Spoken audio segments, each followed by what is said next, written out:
আর রূপে মডিফাই করা আছে। তা এই যে র্যাপগুলো নিজে হাতে আমি করেছি। এই যে সামনে যে ডবল ডিশটা, এই ডিশটাও আমি নিজে হাতে করেছি, ঠিক আছে। এই ক্লাস লিভার এক্সেসরিজ মডিফাই সব আমার নিজে হাতে করা। তো গাইস, ভিডিওটা যদি ভালো লাগে অবশ্যই লাইক কমেন্ট করে দিও। আর আরেকটা জিনিস দেখাবো তোমাদের, সেটা হচ্ছে যে সাইলেন্সার। তো সাইলেন্সার গাইজ এর কথা বলতেই হবে না।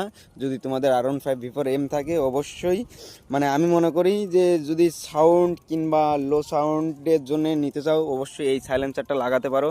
কারণ এটা হচ্ছে যে একদম পুরো জেনুইন সাউন্ড দেবে। আর তারপর তোমাদেরকে একটু শোনাই সাউন্ডটা কেমন হয়। দেখো নর্মাল সাউন্ড, নর্মাল, এটা হচ্ছে নর্মাল সাউন্ড, ঠিক আছে।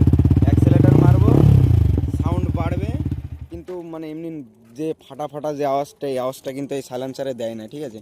তা চলো গাইজ, ভিডিওটা এই পর্যন্তই ছিল। আর বাইকটা ফাইনালি একটু ভালো করে দেখে নাও, ঠিক আছে। তো চলো, বাই বাই, টাটা।